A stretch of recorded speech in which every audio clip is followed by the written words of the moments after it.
देख रहे हैं आप और आपके साथ मैं हूं अनुजा। आज हम बात करेंगे गैंगस्टर मऊ विधायक रहे मुख्तार अंसारी के बारे में। जी हां, मुख्तार अंसारी पिछले कुछ समय से बांदा जेल में बंद है।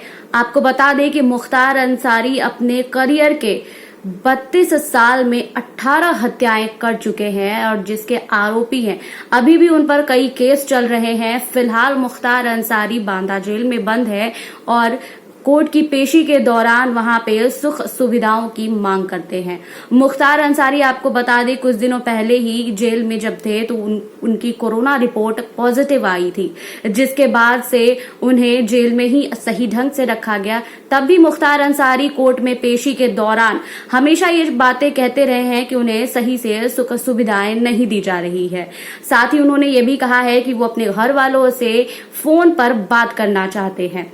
देखिए इस रिपोर्ट में कि मुख्तार अंसारी अपनी जिंदगी में कितनी हत्याएं कर चुके हैं और क्या क्या क्रिमिनल रिकॉर्ड रहा है उन पर। देखिए इस रिपोर्ट में। यूपी के बाहुबली विधायक मुख्तार अंसारी को पूर्वांचल के अपराध जगत के खौफ का पर्याय माना जाता रहा है। 1996 से मुख्तार का मऊ विधानसभा सीट पर कब्जा रहा है। कभी निर्दलीय तो कभी बीएसपी और एसपी का साथ, तो पार्टियां बदलने के बावजूद मुख्तार का सियासी सरुख कामयाब रहा। वहीं 29 नवंबर 2005 को कृष्णानंद रॉय हत्याकांड से पूर्वांचल दहल उठा था। इस वारदात में मुख्तार अंसारी का नाम आया। गाजीपुर के मोहम्मदाबाद थाने में हिस्ट्री शीट नंबर 16B में मुख्तार का पूरा कच्चा चिट्ठा है। 1988 में हत्या का पहला केस, फिर ब्रजेश सिंह से गैंगवार। 1998 में मुख्तार अंसारी के खिलाफ सबसे पहला 302 यानी हत्या का केस गाजीपुर कोतवाली में दर्ज हुआ। यह मामला अभी कोर्ट में चल रहा है। इसके बाद वाराणसी के कैंट थाने में हत्या का दूसरा केस मुख्तार पर दर्ज हुआ। इस मर्डर केस को कोयले के ठेके में वर्चस्व की जंग के रूप में भी देखा गया था। यह पहला मौका था जब पूर्वांचल के माफिया डॉन मुख्तार अंसारी और ब्रजेश सिंह का आमना सामना हुआ। इस मर्डर केस की पृष्ठभूमि आपको बताते हैं कि हत्या के मामले में जेल में बंद ब्रजेश सिंह की मुलाकात गाजीपुर के मुजियार गांव में त्रिभुवन सिंह से हुई। दोनों के बीच दोस्ती हो गई। त्रिभुवन सिंह का भाई head constable Rajendra Singh Varanasi police line में तैनात था। अक्टूबर 1988 में साधु सिंह ने राजेंद्र सिंह की हत्या कर दी। कैंट थाने में साधु सिंह के अलावा मुख्तार अंसारी और गाजीपुर निवासी भीम सिंह को भी 302 केस में नामजद आरोपी बनाया गया था। वहीं गाजीपुर वाराणसी के थानों में मुख्तार पर पहला हत्या का मुकदमा भी चला था। इसके बाद तो मुख्तार की हिस्ट्री शीट मुकदमों का पुलिंदा बन गई। 1991 में मुख्तार के खिलाफ गाजीपुर के मोहम्मदाबाद थाने और कोतवाली गाजीपुर में हत्या के 2 केस दर्ज हुए। पहला मामला कोर्ट में विचाराधीन है, जबकि दूसरे मामले में गवाहों और सबूतों के अभाव में वह बरी हो चुके हैं। 1991 में ही चंदौली जिले के मुगलसराय में मुख्तार के खिलाफ 302 का एक और मुकदमा दर्ज हुआ। इसके बाद 1996 में गाजीपुर में मोहम्मदाबाद थाने में उसके खिलाफ हत्या का मुकदमा दर्ज हुआ। यह मामला भी अंडर ट्रायल में है। वाराणसी के भेलूपुर और चैतरगंज थाना में 1990 और 1991 में उसके खिलाफ 302 का केस दर्ज हुआ। भेलूपुर वाले मामले में फाइनल रिपोर्ट लग चुकी है। वहीं हत्या के 18 केस मुख्तार ने बनाया था D5 गैंग। मुख्तार की हिस्ट्री सीट 16B को खलांगे तो उसके खिलाफ 32 साल के आपराधिक जीवन में 302 यानी हत्या के केस 18 केस दर्ज हो चुके हैं।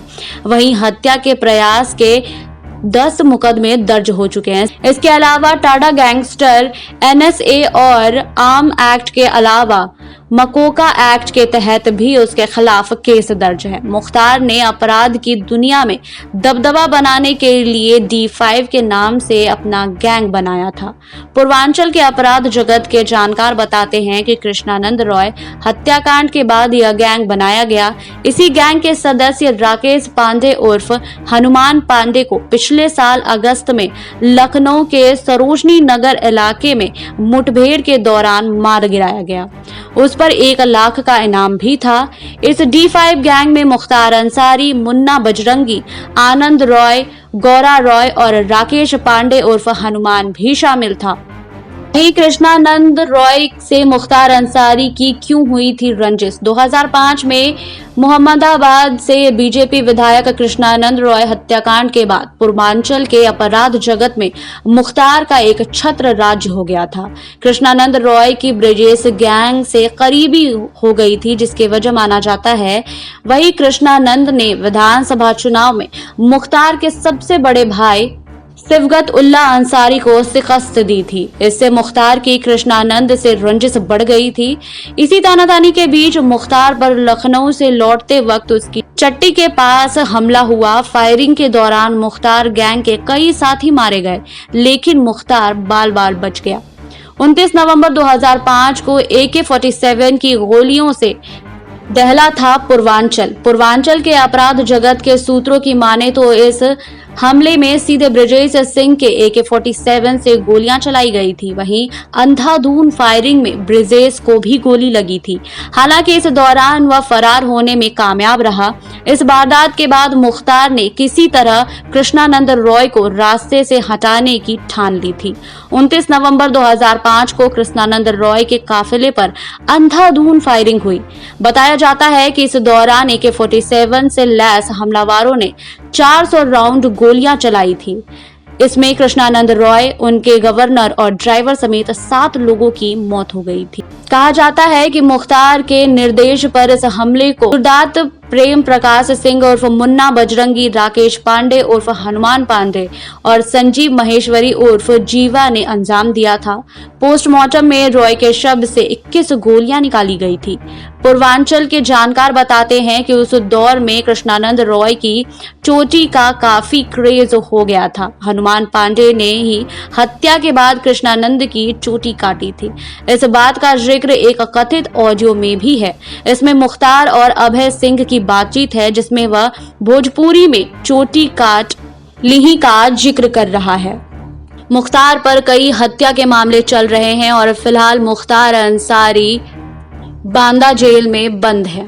32 साल में 18 हत्याएं एक अलग ही रिकॉर्ड है। ये कुंडली है मुख्तार अंसारी की। आपको हमारी रिपोर्ट कैसी लगी हमें कमेंट बॉक्स में लिखिए। बाकी और खबरों के लिए जुड़े रहिए SPN 9 न्यूज के साथ।